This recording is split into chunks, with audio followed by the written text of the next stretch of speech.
अनुभव sir famous हो चुके हैं। Oh my God! क्या आप हमको एक्सेल सिखाएंगे सर? तो आज अनुभव आपको एक्सेल सिखाने के लिए क्या करने वाले मैं बताता हूँ। एक तो ना, क्योंकि मेरे को पता है ये लोग डेटा कैसे करके निकाल, मतलब मैंने उनसे पूछा था कि अच्छा मेरे को ये डेटा चाहिए वो डेटा चाहिए, तो उन्होंने कुछ मिनट के अंदर मेरे को निकाल के दे दिया था वो सारा। तो मैं चाहता हूँ कि आप लोगों को भी सिखाए वो कैसे करके करते हैं। तो कुछ कुछ चीज़ें हैं, जैसे अगर कोई भी आप कहीं से भी शिपिंग करते हो, चाहे आप शॉपिफाई से एक्सपोर्ट करो अपने ऑर्डर्स, चाहे आप शिप रॉकेट से करो, चाहे आप निम्बस पोस्ट से करो, बन के एक एक्सेल या CSV फाइल आते है ना। फिर उस फाइल के साथ हम क्या मैनिपुलेशन कर सकते हैं जिससे जो डेटा हमको रेलेवेंट है वो मिल जाए। अब मान लो सारी ऑर्डर्स लिस्ट आ गई, ठीक है, बट हमें पता करना है कि कौन से स्टेट में, मतलब अब मान लो 3000 ऑर्डर है, ठीक है, बट हमको पता लगना है कि कौन से स्टेट में कितना डिलीवरी परसेंटेज है और कितना RTO परसेंटेज है, ठीक है। तो वो कैसे पता लगेगा? एंड सोचो, ये तो सारे ऑर्डर अब मतलब मान लो बाय स्टेट ब्रेकडाउन मिल जाएगा, आपको पता लग जाए अच्छा महाराष्ट्र के इतने RTO इतने डिलीवर्ड परसेंटेज है, ऐसे कर करके सारे स्टेट्स का मिल जाएगा। फिर आप क्या कर पाओगे, अच्छा ये वाला स्टेट में को बहुत गंदा RTO दे रहा है तो हम इसको एक्सक्लूड कर देंगे अपने एड्स के साथ, ठीक है। तो that is how you can take decisions based on data, ठीक है। हम लोग ज्यादा टेक्निकल नहीं घुसेंगे, ठीक है, लेकिन हम लोग एक्चुअल काम की चीजें सीखेंगे कि आपको ये टिप्स एंड ट्रिक्स पता लगी ना, तो आपको भी जो इंपॉर्टेंट नंबर्स हैं जो आपको बिजनेस में ध्यान में रखने होते हैं वो आपको आपके सामने दिखने लग जाए। क्योंकि सिर्फ एक शीट एक्सपोर्ट करो, इसमें सारे ऑर्डर्स बने हुए हैं, इतना सारा डेटा, उसका कोई सेंस नहीं पता लगता, इसका मैं करूं क्या, है ना। कई बार कंफ्यूजन आती है। अब के बाद कोई कंफ्यूजन नहीं, आपके बाद सीधा फिल्टर लगाओ, पिवट टेबल बनाओ और आपको सारा डेटा क्लियर हो जाएगा कि अच्छा ये है ये। तो गाइस मैंने क्या किया है, मैंने एक छोटी सी टेबल बनाई है, बहुत छोटी सी टेबल, जिसको देख करके आप लोग काउंट एफ सम एफ समझने वाले हो, और उसके बाद में मैं आपको पिवट टेबल समझाऊंगा। सबसे पहले समझते हैं काउंट एफ और सम एफ होता क्या है। तो sum if is basically an Excel formula जिसमें वो सम करता है if a certain category is met, ठीक है। वो कैटेगरी मतलब एक कंडीशन आप उसके अंदर डालते हो कि अगर ये कंडीशन किसी सेल में है तो हमें उस चीज़ का सम करना है, अगर ये कैटेगरी किसी सेल में नहीं है तो हमें उसका सम नहीं करना है, that is sum F. Same thing with count F, अगर किसी सेल में वो पर्टिकुलर कैटेगरी है तो उस सेल को हमें काउंट करना है, नहीं है तो हमें उसको काउंट नहीं करना है।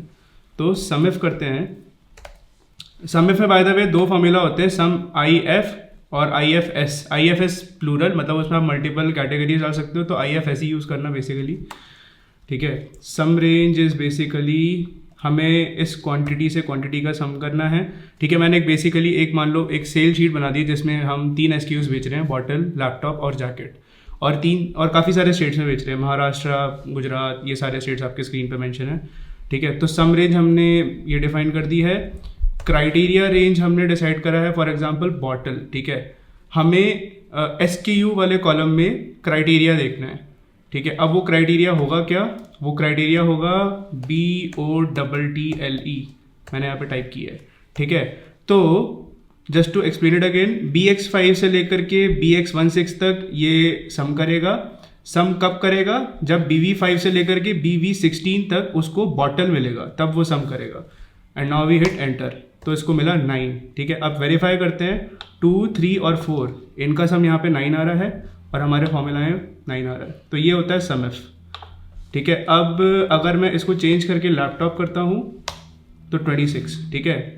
उसने क्या किया, बेसिकली लैपटॉप में जो भी था वो सारा का सारा सम करके यहाँ पे 26 दिखा दिया, ठीक है। इसी तरीके से we will do count ifs, ठीक है। काउंट इफ में भी same thing, criteria range 1, so this is our criteria range, ठीक है। एंड क्राइटेरिया 1 इज BOTTLE, ये हमने डबल कोटेशंस में मार्क किया है। एंड काउंट इफ में आपको सिर्फ क्राइटेरिया डालना होता है, मतलब आपने सिर्फ ये सेल सेलेक्ट किए और आपने डाला कि मुझे ये बताओ कि इसमें बॉटल्स कितने हैं, तो बॉटल के इसमें 3 एंट्रीज हैं, तो इस पूरी रेंज में 3 एंट्रीज हैं और इसीलिए काउंट इफ 3 दे रहा है। Same thing we will do within this given example, अपन लैपटॉप अगर टाइप करेंगे तो यहाँ पे 4 आ जाएगा। तो आई थिंक इससे सम एफ और काउंट एफ समझ में आ गया होगा। अगर सम एफ और काउंट एफ समझ में आ गया तो आप पिवट टेबल एक बार में समझ जाओगे, ठीक है। अब हम इस छोटे से एग्जांपल के साथ में पिवट टेबल बनेंगे। मैंने इन सारे सेल्स को सेलेक्ट किया, ठीक है। मैं गया इंसर्ट पे, मैंने क्लिक किया पिवट टेबल पे और यहाँ पे मैंने डाला न्यू वर्कशीट। अब ये वर्कशीट अगर मैं चाहूँ तो मैं यहाँ पे भी पिवट टेबल इंसर्ट कर सकता हूँ, ये मैंने अगर सेल यहाँ पे आकर के सेलेक्ट कर दिया तो ये यहाँ पे ही चालू हो जाएगी pivot table, but I want a new worksheet just to make a bit of a space. तो मैंने न्यू वर्कशीट पे जाकर के ओके कर दिया। फिर उसके बाद जो मेरे को समय फॉर काउंटफ ने दिया वही चीज़ यहाँ पे मेरे को पिवट टेबल देगा। SKUs को ड्रैग करा अगर मैंने रोज में तो ऐसे आ गया, अगर मैं कॉलम में करता तो ये कॉलम वाइज एक टेबल बना देता, ठीक है। तो मैं इसको यहाँ पे रोज में ड्रैग कर देता हूँ एंड मेरे को यहाँ पे चाहिए कि इन सब की क्या क्वांटिटी का सम है, तो मैंने क्वांटिटी को वैल्यूज़ में ड्रैग किया एंड यहाँ पे जो सम है उसको सम ही रहने दिया। अगर मेरे को काउंट चाहिए होता तो मैं इसको यहाँ पे आकर के काउंट चेंज कर सकता हूँ, ठीक है। तो वही सेम चीज़ जो मेरे को सम में फॉर काउंटफ फॉर्मूला दे रहा था, वही सेम चीज़ मेरे को पिवट टेबल ने विद इन अ स्नैप दे दिया। So that is pivot table in a nutshell दिया मैंने। अब हम एग्जांपल्स देखेंगे कैसे पिवट टेबल को यूज करके हम अपने जो ई कॉमर्स का डेटा है उसका सेंस कैसे बना सकते हैं। ठीक है, तो देखते हैं कुछ एग्जांपल। ठीक है, तो अभी ये जो एग्जिस्टिंग पिवट टेबल है मैं इसको यहाँ पे डिलीट कर देता हूँ। आई होप सबको पिवट टेबल इस एग्जाम्पल समझ में आ गया होगा। ठीक है, तो ये मैंने सारे सेल सेलेक्ट किए जो हमारे डेटा के हैं, ठीक है। ये बहुत इंपॉर्टेंट है, अगर आप उसमें सेल ही सेलेक्ट नहीं करोगे तो वो पिवट टेबल फेच ही नहीं करेगा। मैं ये सारे सेल्स डिलीट कर देता हूँ और ये वाले सारे सेल्स सेलेक्ट कर रहा हूँ, पूरी टेबल सेलेक्ट करिए। फिर अगेन मैं यहाँ पे इंसर्ट में जा रहा हूँ, pivot table, new worksheet, okay, ठीक है। अब मेरे को यहाँ पे मान लो फॉर एग्जांपल मेरे को यहाँ पे डिलीवर्ड का स्टेटस चाहिए, तो मैंने स्टेटस वाले कॉलम को यहाँ पे रो में ड्रैग किया, तो ये जितनी भी यूनिक एंट्रीज हैं वो सारी की सारी रो में आ गई है।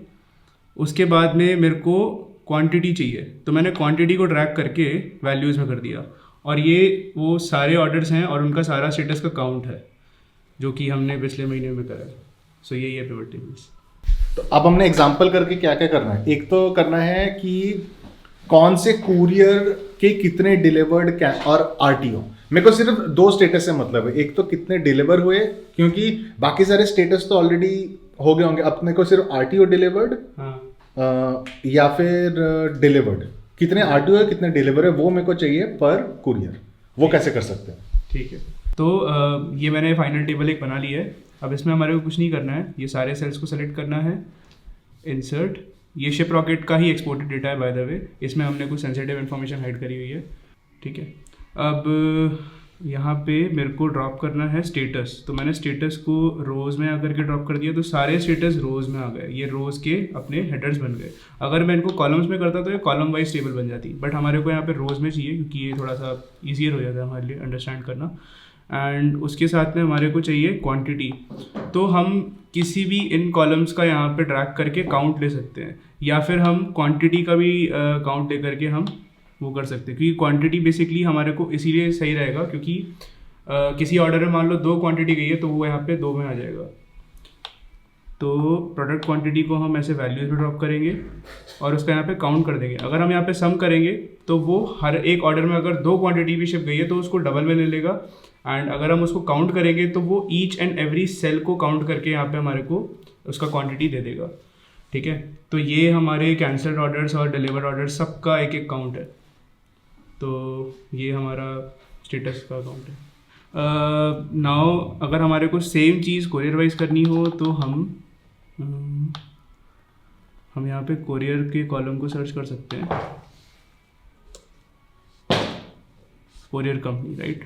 कोरियर कंपनी को हम रोज के ऊपर ड्रैग कर देंगे यहाँ पे, ठीक है। अब इसने क्या किया, अगर हम इसको कोरियर कंपनी को नीचे ड्रैग कर देते तो हमारा जो हेडर बन जाता वो कैंसल्ड का मतलब स्टेटस का बन जाता, कैंसल, डिलीवर्ड और इन सब का, और उसके बाद सब हेडर बन जाता ब्लू डार्ट और ये सारी कंपनीज का। तो हमें ये बहुत ध्यान रखना है कि रोज़ में हम जिन भी कॉलम्स को ड्रॉप कर रहे हैं वो हमें ऑर्डर में करना है, तो हमें कोरियर कंपनी को पहले ड्रॉप करना है और स्टेटस को बाद में ड्रॉप करना है। तो कोरियर कंपनी जो है वो हमारा हेडर बन जाएगा और उसका सब हेडर बन जाएगा कैंसल्ड और ये सारे स्टेटस, एंड वैल्यूज़ में हमने प्रोडक्ट क्वांटिटी को करा ही हुआ है तो वो सारा क्वांटिटी यहाँ पे आ गया। तो ये वाला हमारा स्टेटस का एक शीट हो गया,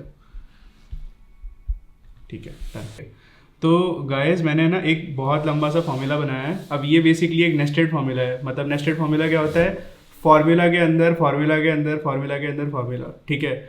फॉर एग्जांपल मान लो मैं यहाँ पे मैं ये नेस्टेड फॉर्मूला थोड़ा एक नटशेल में समझा देता हूँ। मान लो कि मैंने यहाँ पे 1 2 3 4 5 ऐसे करके लिख दिया है और मेरे को सम के अंदर सम डालना है, ठीक है। तो इज इक्वल्स टू सम, ठीक है, इज इक्वल्स टू सम। मैंने यहाँ पे सम के अंदर सम डाल दिया है। तो मान लो एक सम फॉर्मूला मैंने लगाया 4 और 5 का सम, ठीक है। अब मैंने इसको क्लोज किया, मैंने इसी जो सेकंड वाला सम है इसको मैंने इस फॉर्मूला को मैंने कंप्लीट कर दिया। अब मैं इस सम के क्राइटेरिया को वापस से एक्सटेंड करता हूँ, प्लस एक और सम डाला जिसमें 1 2 3, एक सेकेंड, हाँ, जिसमें 1 2 3 ऐड होगा, तो 1 2 3 को मैंने ऐसे सेलेक्ट कर दिया, ब्रैकेट क्लोज, ठीक है, और वापस से ब्रैकेट क्लोज। अब बेसिकली इस केस में तो ये सेम ही काम कर रहा है। अगर मैं यहाँ पे सिर्फ एक सिंपल सा सम लगाता तो उस केस में भी यहाँ पे मेरे को 15 ही आंसर आता।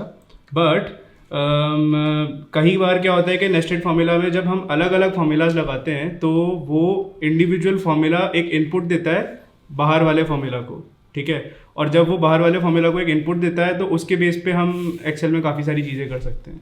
तो ये थोड़ा सा इंट्यूशन के साथ नहीं आता जैसे जैसे आप एक्सेल पे काम करते हो। तो ये नेस्टेड फार्मूला था। इसी तरीके से मैंने यहाँ पे ये लंबा चौड़ा सा फार्मूला, ये मैंने थोड़ा सा नेट पे सर्च भी किया बाय द वे, सारा मेरा बनाया हुआ नहीं है, तो थोड़ा बहुत आप कर सकते हो। और इसमें मैंने एड्रेस वाला जो सेल है N2, इसको यहाँ पे डाला है। ये देखो आपको हर जगह यहाँ पे N2 दिखेगा। तो ये N2 बेसिकली क्या है, ये हमारी एड्रेस लाइन 1 है जिसमें कि हमारा एड्रेस है, ठीक है। अब ये क्या कर रहा है, ये N2 में से नंबर मेरे को सारे बता रहा है कि N2 में क्या क्या नंबर्स हैं। मान लो मेरे एड्रेस पे लिखा हुआ है 1 2 3 स्पेस PO, ठीक है, स्पेस 4 5 6, ठीक है। और अब मैं इस फॉर्मूला को, मैं वापस से इस फॉर्मूला को यहाँ पे लगा के दिखाता हूँ। और मान लो इसमें मेरे को N2 की जगह मेरे को डालना है, एक सेकेंड, ठीक है, यहाँ पे मेरे को BU डालना है, तो मैं BU2 डाल देता हूँ, ठीक है। अब मैं इसको यहाँ पे कॉपी करूँगा और जितनी भी जगह S2 लिखा है वहाँ पे BU2 डाल दूँगा। एक सेकेंड डाल रहा हूँ, देख सकते हो आप।